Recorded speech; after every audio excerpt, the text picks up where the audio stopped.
Good day, and welcome to the UFC 170 conference call. Today's call is being recorded. At this time, I will be turning the call over to Dave Schaller. Please go ahead. Thank you, Whitney. Hello, everyone, and welcome to the UFC 170 media conference call. UFC 170 Rousey versus McMann takes place Saturday, February 22nd at the Mandalay Bay Event Center in Las Vegas.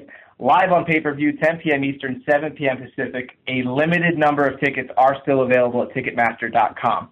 Today on the call, we have world champion Ronda Rousey and her opponent, Sarah McMann, former champion Rashad Evans, and his opponent, Daniel Cormier. Whitney, at this time, let's go ahead and open it up for questions. It's *1 to participate, and we will wait for just one moment while we prioritize the call. If you'd like to ask a question, please signal by pressing *1 on your telephone keypad. If you're using a speakerphone, please make sure your mute button is turned off to allow your signal to reach our equipment. Again, that is *1 to ask a question. We'll pause for just a moment to assemble the queue. And we'll take our first question from Matt Erickson with MMAJunkie.com. Hi, guys. Thanks a lot. Rashad, I'd like to start with you if I could, please. Daniel's weight cut has been basically the big topic of conversation with this fight, but the other one has been that you guys are friendly and have been for a while, and he's looked up to you for a long time in the sport. Are you tired at this point of fighting guys you're friendly with? Is it much easier to fight guys that you're not friendly with?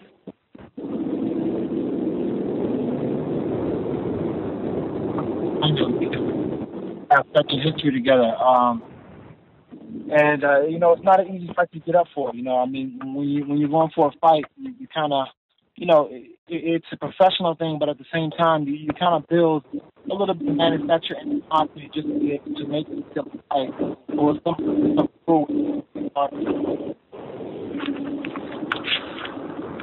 Hey, Rashad, would you mind repeating that last part? Your phone broke up just a little bit. Yeah, hold on. Thanks, Dave. All right.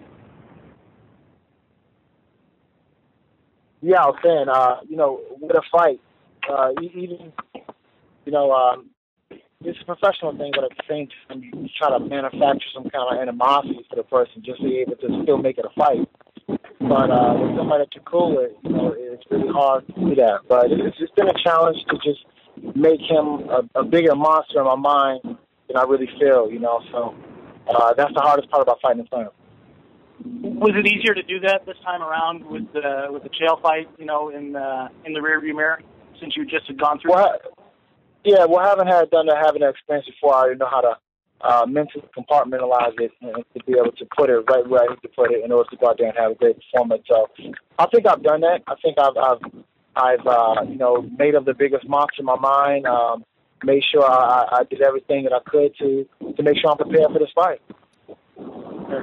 Thanks, Rashad. And then, Daniel, if I could jump over to you real quick. In terms of the weight cut, where does this rank for you in terms of difficulty throughout your athletic career, not just in weight cuts, but in terms of, overall preparation for any type of a competition?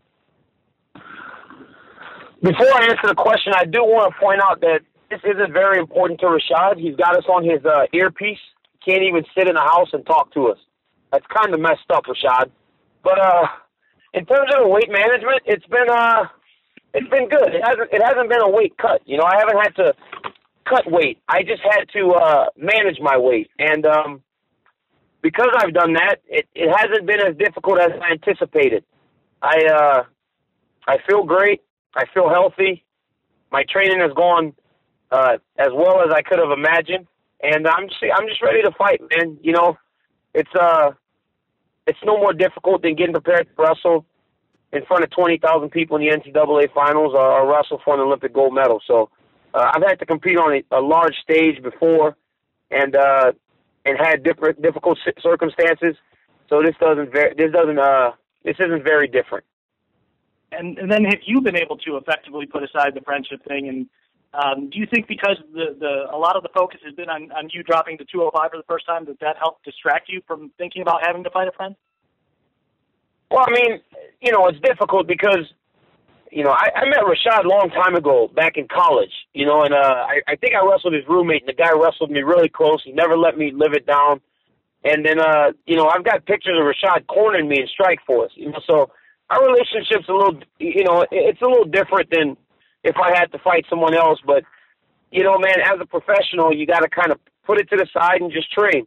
I think the one thing that Rashad and I have done to allow for us to prepare for each other in the best way that we could is we've kind of distanced ourselves. You know, we haven't spoken for 5-6 weeks. You know, and this is the first time I've heard his voice in a long time. We generally don't go that long without talking to each other. So I've done some things to make Rashad my enemy for February 22nd. That was hard to do.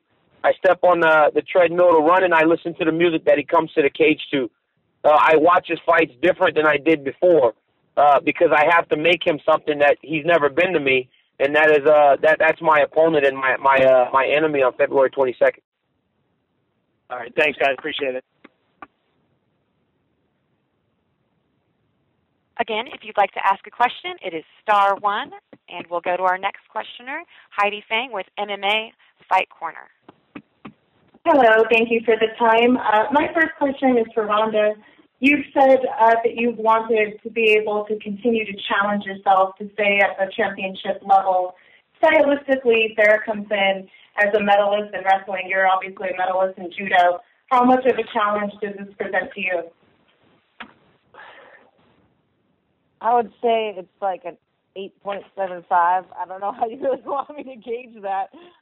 It's a big challenge. It's the biggest one I've had to this date. And, you know, I think that the first time that this ever happened being in the women's division is something amazing as well, showing how quickly the women's division is progressing. You know, the men, they have had a lot of Olympians and, you know, Olympic guys with Olympic backgrounds competing before, but this is the first time we've had 2 undefeated Olympic medalists fighting for a title, and I think partly it's a little bit good timing that the women's division is still developing, and so that me and Sarah could come into MMA and go and fight for a title so soon. I think it would be a much harder to do if we were going through guys in deeper divisions, and I think that's why it hasn't happened yet. And so I think that's one of the advantages to the divisions being not as deep as the men's, is that we could really fast track this fight. And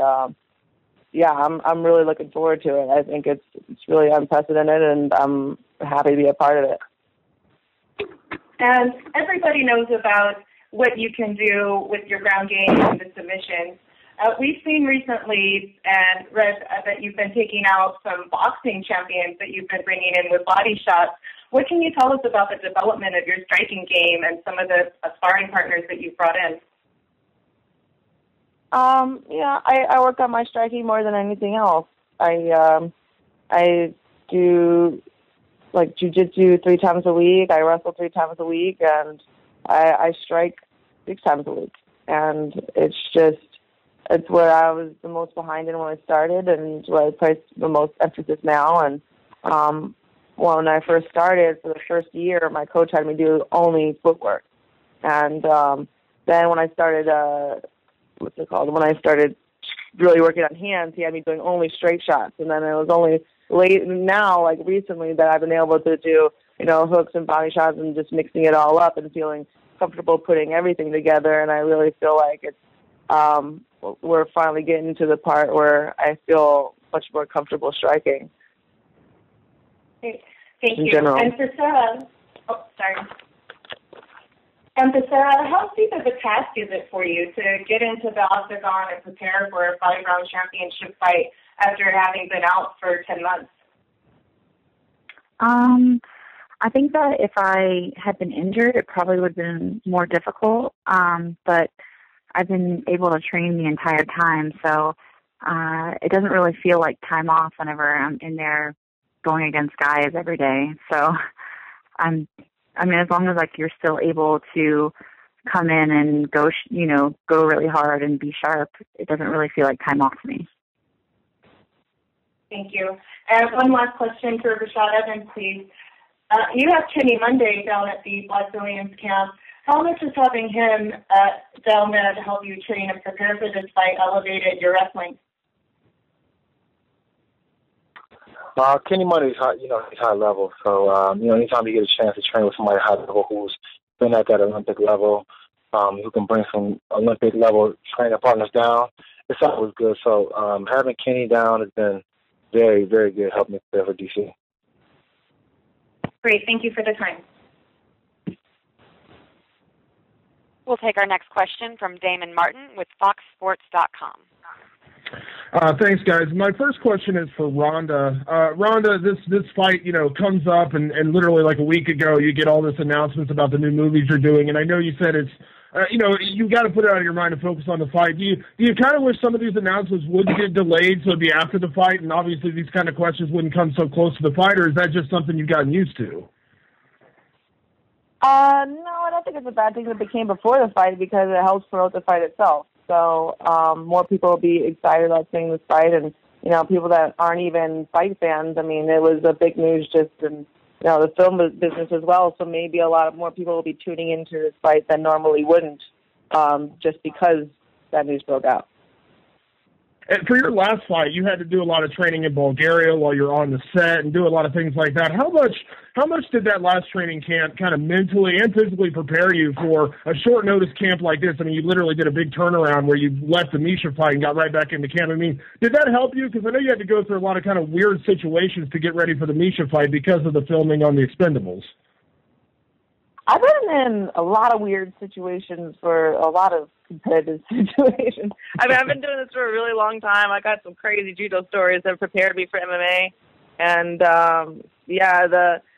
the last fight, it was definitely not the optimal training situation. I took pretty much 10 weeks away where I had to figure out ways to stay in shape, and it wasn't really, the optimal training environment. I couldn't spar for 10 weeks. I couldn't do anything like that. I couldn't have my coach there. I just pretty much had to run up mountains and, find grappling partners in Bulgaria and just try to maintain. Whereas I feel like for this fight, I've just been improving the entire time. In the 6 weeks that I had when I got back from those other movies, I went from not being in the best shape ever to the best shape of my life. And then I started this camp in the best shape of my life. And because I'd taken all that time off running around and doing movies and all that stuff, that I wasn't exhausted of fighting by the time the last fight was over. I'd only been training for 6 weeks, and so I was happy to get back into it. After this fight, on the other hand, I'll be happy to take a little break and, go sit in a makeup trailer for a minute instead.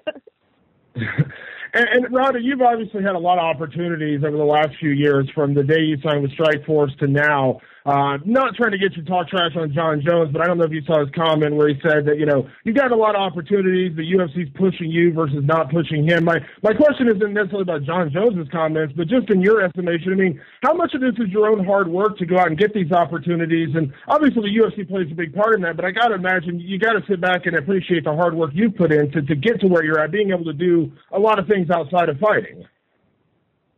I mean, I don't know exactly what he said, but I work really, really hard. And, I might be getting some help from the UFC now, and I appreciate all their support. But to get to this point, there were a lot of spots where I didn't have any help at all. And so I feel like I'm owed a little bit of help. But God damn it, I had to do so much of it alone in the beginning. This is nice. I'm not going to complain about it. They can help me all they want. And one question for DC, Daniel. Obviously, this fight is a huge opportunity for you to jump deep into the 205-pound division. Rashad had said something yesterday where he said that he hates when people ask him about what's next because the only thing that's in front of him is the fight that's actually happening. You've gotten a ton of questions about, John Jones, the title. How much of that has been a distraction, and have you had to kind of put that same mindset of saying, stop asking me about that because you need to focus on Rashad? Well, I think a lot of times when you're training to become the champion, you do set your sights on the champion. You have to be, you train for the best guy, but as the moment you get a fight, your focus has to change. That guy becomes the obstacle in front of the champion. So I've had a laser focus on Rashad Evans, man. That's all we can think about because I know how good he is. If I don't train to fight Rashad Evans, I'm going to get beat. And then all this talk of what happens next goes completely out the window. I've trained with Rashad, and I've gotten beat up by Rashad. I know how good the guy is. And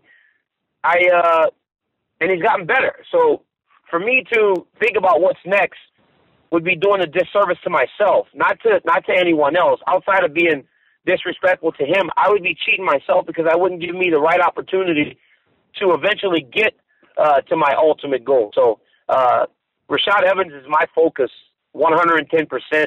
He has been for the last 10 weeks, and he's going to be until Saturday night, whenever the fight gets over with. Awesome. Thanks very much, guys.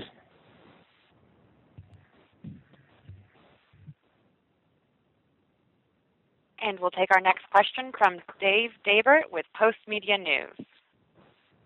Hi. Thanks for the time, you guys. Rhonda, you touched on this a little bit, but you made no secret coming into the Misha fight that you did get a little burnt out and needed some time away. Here, the turnaround is so quick. I think it was announced actually at the press conference that you were, coming back in 2 months. Was there any hesitation in such a quick turnaround, or were you anxious to just get right back in there after the breakaway? Well, I didn't find out at the press conference. I found out like 3 weeks before the Misha fight, and when it's pretty much the hardest week of camp. And so Dana calls me up, and he was like, "Yo, you want to fight at the end of February?" And I was like, "Honestly, if you need me to do it, I will want to do it. I will do it for you." But at the moment, I was thinking about Misha, and I'm in my hardest sparring in the week, and I don't even want to think about another fight that soon. And at the press conference after the Misha fight, I was pretty much so amped up after the fight, and just the way that other fight ended, I was super excited to get back in there. And so you're in a little bit different mindset when you're in the hardest week of camp as opposed to, right after the last fight and you're ready to jump back in it again. And I after that phone call with Dana, I was like, I told him I'm totally down to do it. Just let me call my coach and ask him what he thinks. And so I called Edmund up, and he was like, "You call Dana back and you tell him we'll fuck up any bitch he wants in February." I'm like, "All right." So I called back and I gave Dana that exact quote, and he was pretty stoked about it. And it's weird. After every fight, I have a problem where I get back into the gym too quick. Like, it'll be 2 days after the fight, and I'll be back in the gym, and my coach will be like, "What are you doing here? Go home and play Pokemon or something." And so I actually took 5 days off this time. Well, away from the gym, not off. And, I can't stay out of the gym. I realized that I have nothing else to do. When you really have free time, you keep wanting rest and all this stuff, and then you sit on the couch for 2 seconds, and you realize that you have nothing else to do, and there's nowhere else to live. You'd rather be than the gym. And going off and doing these movies really made me miss it, and I wanted to get right back in there. All right. I asked Sarah this yesterday, and again, you touched on it a little bit, but the fact that this is Olympian versus Olympian, that's a storyline that's going to be talked about a fair bit heading into the fight. In terms of a historical footnote, is that a big deal for you? You've been part of a lot of firsts. Is this a big deal for you, or is it just something that you kind of look at and say, yeah, that's kind of neat, but whatever? No, it is a really big deal. But the cool thing about us both being Olympians is that we've both fought a lot of other Olympians before, hence competing in the Olympics. But I think it's a really important and cool thing. Like, it's hard to get just as excited for the same goal twice, and so we got to find ways to up the ante every single time to be like, all right, but this one's even more important. And I'm super stoked, and it's even better that it's happening. It's coinciding with the Sochi Winter Olympics, and so it just seems like this is the absolute perfect time for it to happen. I'm super excited. All right, last one for you. If you could put on your analytical hat for a minute, what makes the wrestling judo dynamic an intriguing one? Like, what does judo, how does judo counteract wrestling, and why can wrestling, pose problems for your judo-based style?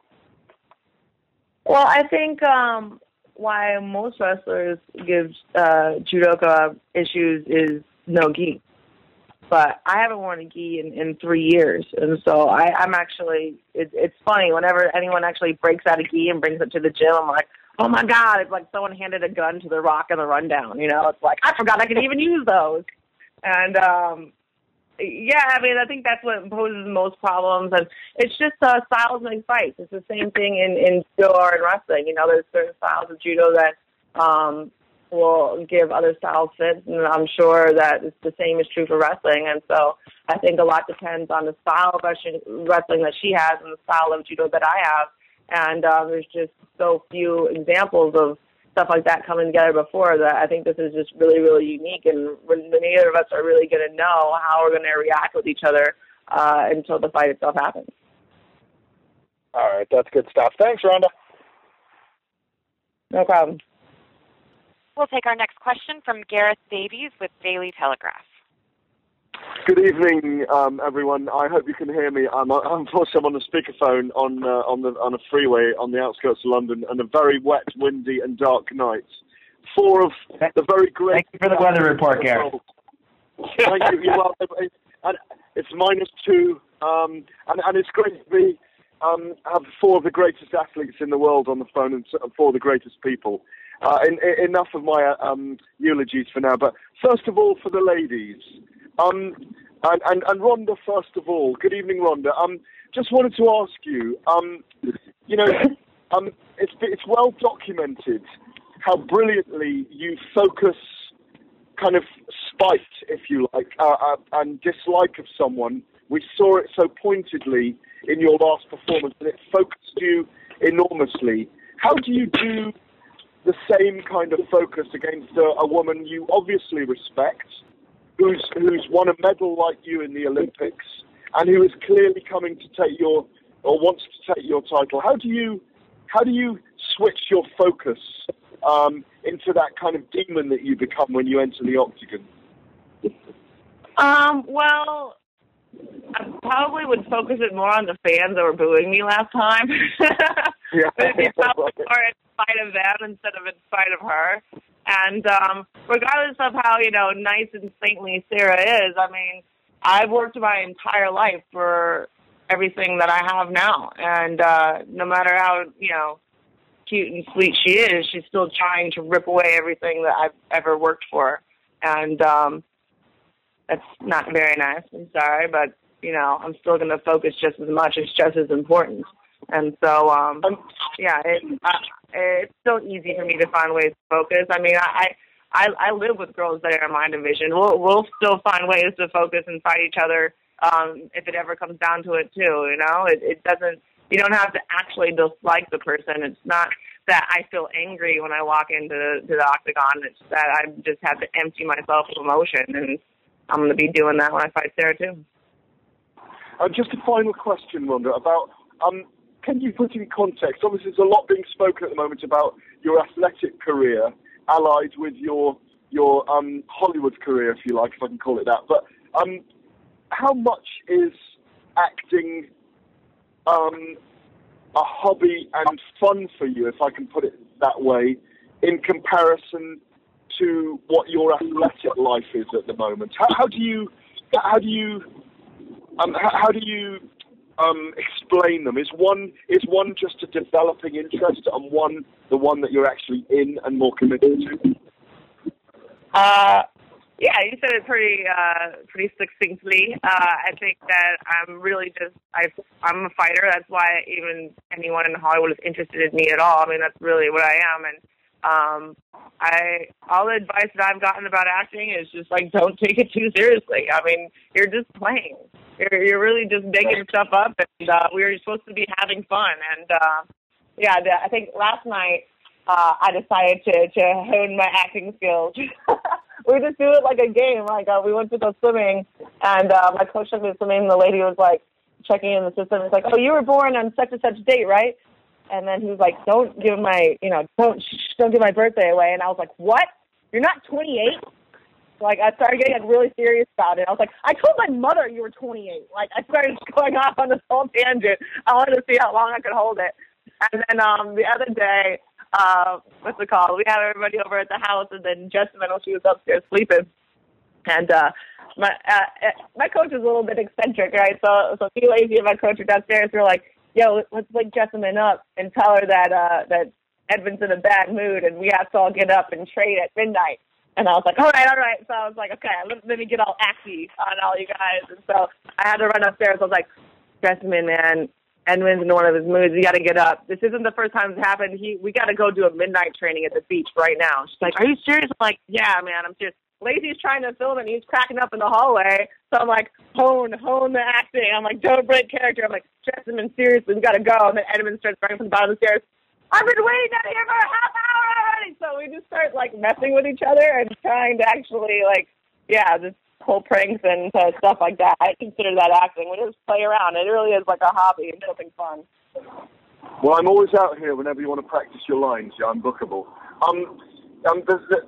Thank you very much, Rhonda. Sarah, I wanted to ask, again, I'm so delighted that you're getting the title shot. Can't wait to see you step in against Rhonda. What do you... that one of the reasons why the title shot has come so quickly again in 7 weeks is that there's a theory going around, in a sense, that, better for Rhonda to face you now than in a year and a half's time when you could be much more dangerous in terms of taking her title away. What do you make of that theory, that perhaps the thinking is in her camp that they want to take you early rather than too late? I don't know. I hadn't really heard that theory, but I think it's more because it's at the same time as the Olympics, so I think it's more of a PR move to have those two coincide. So the people who are paying attention to the Olympics want to also pay attention to two Olympians. But it kind of doesn't really make sense because the more time I'm given, the more time she's given. The more time I have to get better, the more time she has to get better. So that, I don't know. I'm not really into conspiracy theories, but I don't think that really... Yeah. I'm sorry? No, sorry, I interrupted you. I'm sure the line's not great. But the other thing I wanted to ask you was, when we did an interview some time ago now, you mentioned that your daughter comes first. This is all about the ultimate athletic test. It's not about making a living. You could go and live in a field, in a yurt, in a tent. You remember saying that now, yeah? I'm sure it's true. But having been in the sport longer now as well, how important do you believe, like Rhonda, to set a marker down that women can come from the combat sports in the Olympics where you earn a lot of money, and you can come and make a living for yourselves as fully fledged professional combat fighters as women, because it is a very new thing for women to be able to make good money as fighters. No, I think that this is like a different time in women's MMA, and a lot of people have come before us kind of setting the stage for this to happen. And I think that it's a very real thing. I encourage other girls at different weight classes to step into MMA if they're closer to the end of their wrestling career, or, like any jiu-jitsu girls that I train with. I'm like, I think that you can do it, and you can continue to do combat sports, and you can continue to do it professionally and make a living out of it. And, that sets up your family for the future. I mean, I do it for different reasons, but the rest of us come from sports where you don't really make any money. You're just, doing it because of love of doing it. But at some point, when you have to work full time and you have a family, like, you can't do all those things. There's just not enough hours in the day. So if you can do what you love to do and train professionally, and then spend time with your family, that's an awesome, rare thing to be able to do. And we'll take our next question from Dave Meltzer with MMAfighting.com.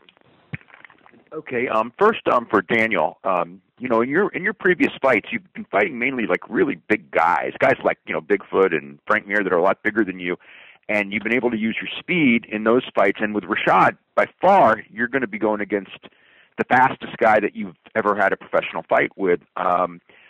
Is there anything different that you've done in training? Knowing that speed's going to be a much different factor this time. Well, I mean, you know, Rashad's a very fast fighter, as you said, and you know, I've sparred smaller guys, guys that are a little faster. The issue becomes finding a guy that's fast but can also wrestle like Rashad can wrestle. You know, that's where it becomes an issue. Not many guys that are fast striking guys are as good and complete in the wrestling. So I've had to kind of change some of those things. I've done a lot more speed and agility. I got a strength and conditioning coach, do a lot of stuff outside to work on my footwork and my speed. That's going to be the biggest challenge overall going down to 205. So in that sense, I've done that. But, you know, I've trained with fast guys before. And again, I'm going to get faster myself, being that I'm going down a weight class too and losing weight. When I wrestled 185 in college, I was just as fast as the guys I competed against because that was the weight I was at. So I don't anticipate the speed being as big an advantage as people think it's going to be. I mean, as far as from a stylistic standpoint, when you look at that division, I mean, do you think the Rashad's the most difficult stylistically for you, or just one of them, or one of the more difficult, or just another? I mean, just another top 205-pound guy. 100% most difficult fight for me in this division.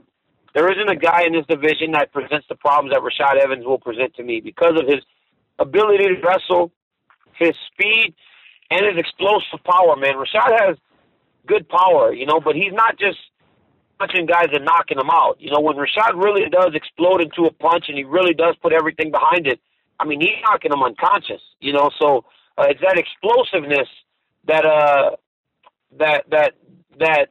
really have to worry about. Not just his hand speed. I mean, he can stand there throwing fast, soft punches all day, and I can probably just take him. But it's when he explodes and really sets down on his punches that presents the issues. And then his ability to wrestle. You know, people forget that in college, Rashad beat one of the best wrestlers of all time in Greg Jones. You know, he beat the guy. The guy lost only 2 or 3 times in his whole entire career, and one of those matches was to Rashad Evans. So, you know, I watched him wrestle Chris Pendleton, who was another NCAA great, to double overtime matches. So Rashad's a very difficult guy to wrestle with, which makes him most dangerous to me. The rest of the guys, I can probably just run across the cage and take him down. You know, and for Rashad, you know, I mean, Daniel just brought up your wrestling, which, you know, I mean, everybody was really impressed when you fought Phil Davis and out-wrestled him for 5 rounds. I mean, when you look back on what's the difference between your wrestling in MMA and your wrestling in college? Because, I mean, you had some big wins and impressive performances, but at the same time, you know, I mean, you were not you went to the NCAAs, but you never had that big tournament like Daniel had and some of the other guys like Phil Davis had. I mean, is there a mental difference or a training difference, or just the sport's better for you with the mixing and the strikes than just pure wrestling? I think it comes along for me more athletic maturity, you know, being in the sport, which allows me to use my assets and my strength to the fullest extent. You know, I feel like in wrestling, it's like I never really got into my groove, you know, and it could be mental, it could be physical, but whatever the case may be, I didn't get into it. And but I feel like with fighting, you know, the biggest difference, what makes, you know, wrestling so much different than fighting is the fact that, you know, you have the transition with the strikes, and, you know, you have a lot of people who are really good in wrestling on paper, but when it comes to putting their ones and twos together with their shots, they're pretty remedial with their takedowns, and they really can't do too much. You know, everybody's making a big deal about this fight, about it being such a wrestling match. You know, to be honest, these Singer do nothing but try to put me against the cage and wrestle me and take me down. So, you know, I mean, you know, he ain't gonna get nothing in the center of the cage. You know that, I know that. So all it just comes down to just walling and brawling. And for Ronda and Sarah, I mean, you're both going against, you know, a world-class athlete from another sport. And I'm sure that, you know, you both trained in that other sport now, especially, and even before. I mean, I guess I'll ask Ronda first. What have you learned from training wrestling? You know, I mean, is there any certain things in training wrestling that surprised you, or that you know, you've learned that, okay, this is a, you know, some really interesting stuff that I can, you know, have to learn to defend, or maybe even can implement on offense myself? I mean, it's not like I was completely foreign to wrestling up to this point. I mean, there are a lot of styles in judo that are pretty much entirely wrestling based that I've been doing ever since I was a kid. I think the main thing what I had to deal with was when I first started doing MMA years ago, was just getting used to there being no handles on people. And I think that's when I realized that with no gi, I can actually move a lot faster and change from one position to another quicker. And I have a really fast thought process when it comes to, grappling and on the ground. And you can take more risks because if you end up in a bad position in a gi, you're more stuck in that position. Whereas in no gi, it's like you do have more room for error and you can be a little bit more risky. And you can go for, more exciting and fun stuff. And I think it was just really getting used to fighting with no gi on. And that's really the only difference between wrestling and judo, in my opinion, besides there's philosophies and stuff in judo that wrestling doesn't have. So usually what I try to say is the difference is in wrestling, the throws that you do that require a lot of strength, that's a wrestling throw. And the throws that you do that happen effortlessly, those are the judo throws. And so I really believe that they're very, very much the same. And I've been really training in wrestling for an extremely long time. And for Sarah, I mean, I guess in a sense this would be, because without the gi, a lot of the judo technique would be different anyway, and it is closer to wrestling. But I mean, what have you, as far as I would presume you've trained with some judo people to get ready for her. I mean, what have you learned about the judo, and do you feel that your base and your base will be able to block most of her throws because you've got the balance from all those years of wrestling? I think I've learned more to cross over to wrestling. Things aren't, to cross over to MMA, things aren't necessarily wrestling throws and they aren't necessarily judo throws. Just the MMA aspect really does change what it is because you have different threats. So, like the things that people would do in judo, like sometimes you just have to be careful and aware of different things, but it's the same exact way with wrestling. Like she can only bring a portion of judo over to MMA effectively. I can only bring a portion of wrestling over, and it's the same thing I learned when I was transferring over my wrestling skills to MMA. And we'll take our next question from Ken Tishna with MMAweekly.com. Hi, guys. This question's for Sarah. Sarah, Ronda said that you were probably her biggest challenge to date, and she's given a lot of respect to you, especially for your Olympic background. How much does your background, having been through the Olympic process, how much did that play into your success in mixed martial arts, and particularly in preparing for Ronda? I don't know if it was necessarily my Olympic success that has, because I think you could take other Olympians or like Olympic medalists, and sometimes that doesn't translate into success in another sport. So I think part of it is each individual, and that's why when I began in MMA, I was like, maybe I'll like to this, and maybe I'll take to it, and maybe it'll be something I enjoy, but maybe it won't. So I kind of gave myself a little bit of time to say, if I don't like this, if it's something I don't take to, or if I'm really just bad at it, then, I'll just be okay with my wrestling career. But, and then sometimes you take to it and, it's really fun. So I think that it doesn't necessarily mean like if you are an Olympian, if you are high level at a certain sport, that you will necessarily automatically be good at a different sport that's similar. Right, but I guess what I'm asking for more is the mental side of it. Having competed at that level, especially in a competition that comes around once every, 4 years, and where this might be your only shot at competing at that level, it doesn't come around every day. Does that prepare you more mentally for the challenges that you face, especially now that you're in the UFC and fighting in front of all the spotlights? I don't know if it prepares me, more like it reveals me, because by the time that I had competed in my first world championships or, had competed in the Olympics, I had never done it before. So really it just revealed to me that when it is the big pressure situation, when it is every 4 years and I may never have the opportunity again, I do what I've been trained to do. So if that makes sense. Like, I don't look at it, and I'm not necessarily like, oh, because I did this before, you know, it automatically will have something. But I can trust it that whenever the pressure comes on, I show up. Okay, thanks. And for Rhonda, kind of leading into that same thing, you know, you said that Sarah was your biggest challenge to date, and you've mentioned her Olympic experience. But I think Sarah right there just saying that, you know, for this opportunity that came around once in a lifetime, once every 4 years or whatever, that she steps up. Is that what you see in her that makes her so dangerous, is that she does, when the pressure's there, when all the pressure in the world is on her, she steps up? Yeah, that's pretty much what I was meaning before, is that if you're an Olympic medalist, you have already proved that you can perform in a high-pressure situation. You know, there's a term that we use in judo. We call them dojo fighters, the people that they fight really, really well, you know, when they're in the gym or if it's some whatever tournament, and they'll beat, you know, world champions and Olympians at the tournaments that don't matter. But when it gets to the point when it does matter, they fight below themselves. And I think that being a silver medalist, Sarah's already proved that in a high-pressure situation, she fights above herself.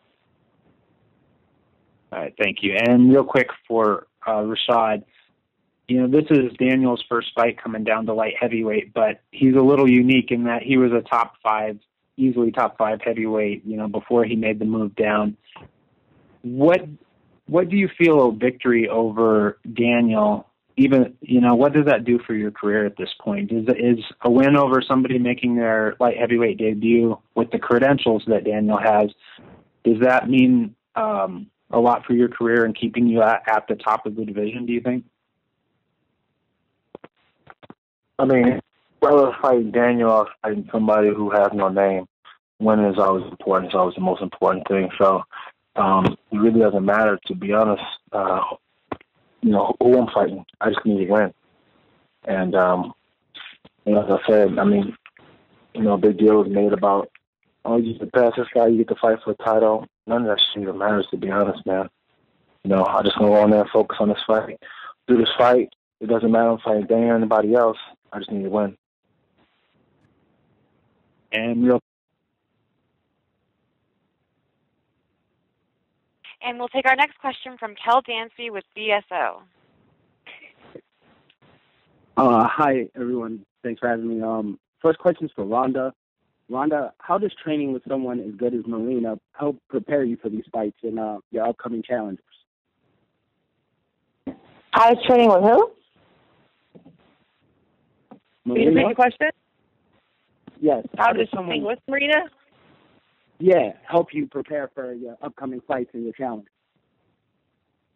Well, having Marina to train with and just all, you know, Justin and Nancy, all of us, our whole group, we really help motivate each other, and we help keep each other excited to go to the gym. I mean, it's such a difference now than in the beginning, where I would just have to like sit on the couch and just, you know, there's some days you just have to like convince yourself to move, and you know, there's some days you just have to drag yourself to practice, and you just sit there on the 405 just sweating your ass off, being like, oh my god, it's something you really have to force yourself through sometimes. And I think having Marina and the girls next to me, it makes it all a joy, and it makes us all so enthusiastic and so like happy and motivated. And I think it was Mike Tyson said that a happy fighter is a dangerous fighter, and Marina keeps me very dangerous. All right, and you touched on it before. You said there might come a day where you might have to fight one of the people you train with. What would go into that? Do you guys discuss that regularly while training, or is that something in the future that you don't even worry about? Oh, we talk about it all the time, especially me and Shayna. We talk about all the shit that we talk to each other in the interviews. We talk about like what the tagline for the posters would be.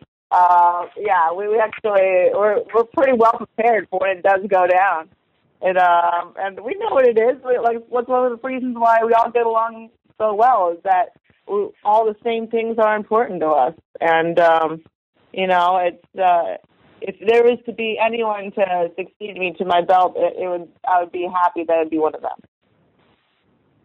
All right, thanks, Rhonda. Sarah, being such an underdog in this fight, is that something that motivates you coming into it? Is it something that fueled you during training camp? I don't really think about it. It doesn't really change things one way or another because I don't know. I just never did in wrestling. I just go in thinking about how I feel about it. I'm kind of self-centered like that. Now, that's a great quality to have. All right, thanks, Sarah. Last question for Daniel. Do you consider this fight, I guess, a qualifying fight for the title? Is this kind of winner gets the shot at John Jones next type of match? Is that something you or Rashad can answer this as well? Do you think this is a number one contender type of match? You know, man, it's one of those situations where you hope it leads to that. You know, if I can beat Rashad, that'll be 14-0, man, with 3 former champions on my resume. But you know, UFC seems to want to do Gustafsson. You know, I think the whole thing is if I can get through Rashad, I'll beat Jones. And how much better would it be to promote a fight where he's trying to get his belt back rather than promoting him fighting a guy that just fought him close? No, that's very true. Since you brought that up, would it be another possibility that's been sprinkled out there but hasn't been talked to a lot is Jones wants to go up and fight for the heavyweight championship. Would you consider letting him go up, vacating the title, you beat Gustafsson, getting the belt, and then doing a combined match, like he's heavyweight, you've been to heavyweight, you're down there, 2 belts, 1 night type of situation? Well, this is the thing. Again, you know, I always say this, man. Like, this whole John Jones thing has kind of been blown out of proportion. I care about being a champion. So if John decides to go to heavyweight, he can go up there and get beat up by Kane. That's the only thing that's going to happen. Because it won't ever be a 2-belt thing, because I don't think any of these guys are going to beat Velasquez. So if he leaves, then, you know, if he was to leave the division, I wish he would have did it already, so that the only reason I'd have to fight Rashad is for the title. But didn't work out that way. So if he left, I'd fight whoever had the belt if I can win on February 22nd. Rashad, how much does winning the belt back mean to you at this point in your career?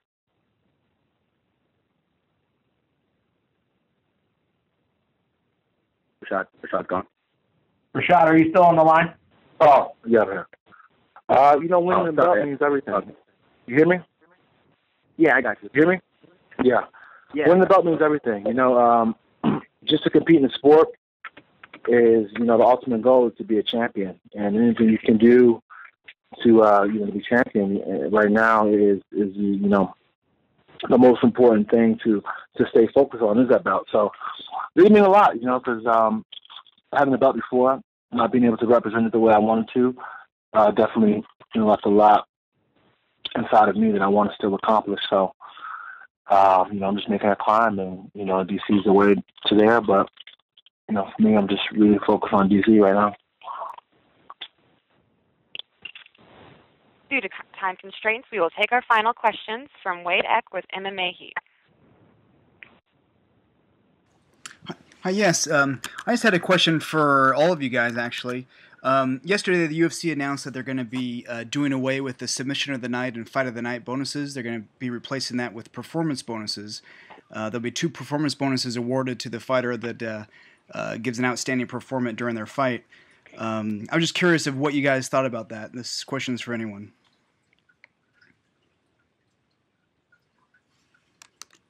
Why don't we just go ahead and, Daniel, why don't you take that question first, and we'll go Daniel, Rashad, Sarah, Rhonda. You know what, man? I've never gotten a bonus, so I don't even know if that even applies to me. So I just go out there and fight the best that I can. You know, I would love a bonus, but my fight purses are more than they're fine for me. You know, I won't cross that bridge until I get there. I really have no opinion of it, actually. And I forgot to mention that they're going to remain at $50,000. So in addition to the fight of the night bonus of $50,000, there now be 2 $50,000 performance bonuses.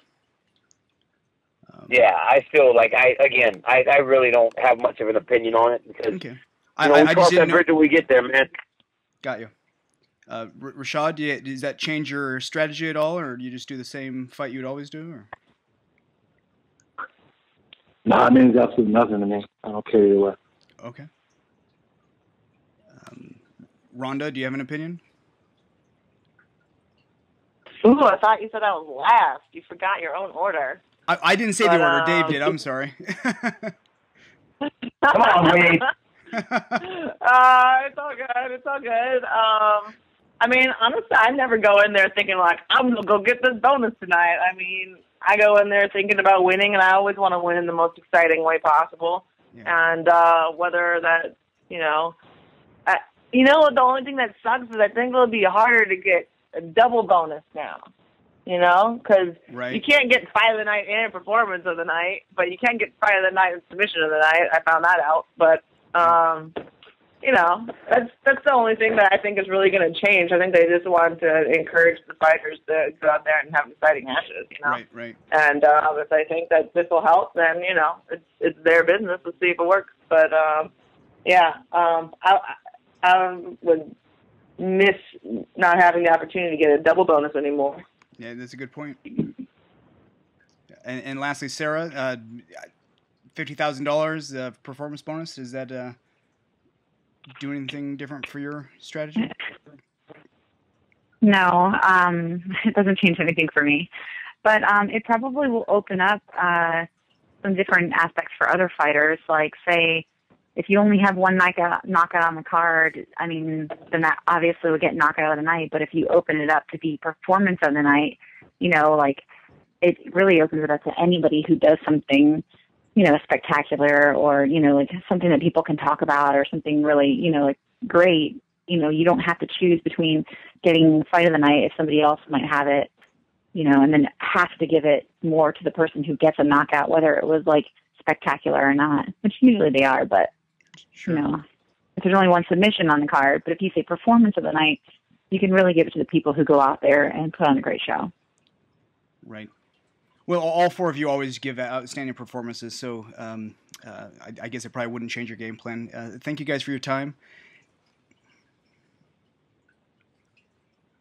Thank you, Wade, and that will conclude today's media call. Before we depart, just want to remind everybody of the schedule. Next week, Wednesday, February 9th, things kick off at the Mandalay Bay Event Center on the arena floor with a free, open-to-the-public event. It's open workouts, Rousey, McMann, Evans, and Cormier. We start things off at 1 o'clock. Thursday, another public event, the press conference. That's going to be taking place at Mizuya at Mandalay Bay. Dana, Rousey, McMann, Evans, Cormier, McDonald, and Maya will participate. That starts at 1 o'clock. Just a reminder, new episode of Tough tonight on Fox Sports 1 at 10 p.m. Eastern. And then this weekend from Brazil, it's Machida versus Musasi, the 5-round middleweight bout with huge title implications. That starts at 10:30 Eastern. Thanks to everybody for joining us today. We will see you next week in Las Vegas. And if you're traveling to Brazil, safe travels, everybody. Have a good day.